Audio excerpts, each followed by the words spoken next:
ముగ్గురే ఉండును అగ్నిగుండములో. Azaria, మిషాయేల్, హననియా. Babylonians వారికి వేరే పేరు పెట్టినను ఆమె నిలబెట్టినటువంటి ఆమె బొమ్మకి చేతులుండినను పని చెయ్యని సోమరి బొమ్మకి, కళ్ళుండినను కనిపించని గుడ్డి బొమ్మకి, చెవులుండిన వినబడని చెవిట్టి బొమ్మకి, కాలుండిన నడవని చచ్చిపోయిన బొమ్మకి, ముక్కుండినను అసలు శ్వాస కాదు ఎగిరిపోయే పక్షి రెట్ట కూడా తొడవటానికి సాధ్యం కాని బొమ్మకి నమస్కారం మేము చెయ్యము. చేసి పెట్టినది దేవుడు కాదు అని నిశ్చయత ఉన్నటువంటి ఆ ముగ్గురు పిల్లలు, ఆ ముగ్గురు బాలులను తీసుకొని పోయి ఆమె 7 రెట్టిలుగా పెంచినటువంటి అగ్నిగుండములో పడవేస్తే బాబిలోన్ రాజు చూస్తున్నప్పుడు ముగ్గురు కాదు 4వ ఒకరు ఆ అగ్నిగుండములో నడుస్తున్నారు. హల్లెలూయా. ఆయన ముఖం చూస్తే అగ్ని మరుగుతున్న అగ్ని మధ్యలో ఈ రాజు చూశారు మెరుస్తున్న ఒక రూపం.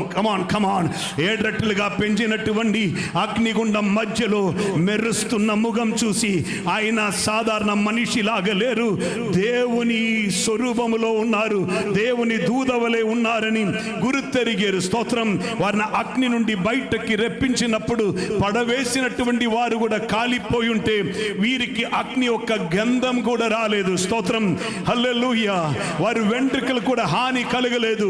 4వ వాడుగా తోడుగా ఉండి వారిని కాపాడిన అదే దేవుడు మీలో ప్రతి ఒక్కరికి తోడుగా ఉండి నడిపించును గాక, బలపరచును గాక, కాపాడును గాక. వెళ్తున్నటువంటి మార్గములు అనేక పరీక్ష నీకు ఉండవచ్చు, అనేకమైనటువంటి శోధనలు నీకు ఎదురై రావచ్చు, కానీ ఈయన తోడుగా ఉంటారు.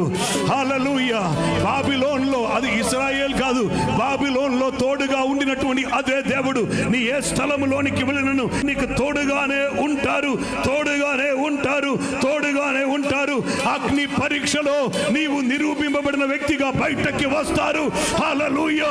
మేము ఆరాధిస్తున్న దేవుడు జీవము గల దేవుడు.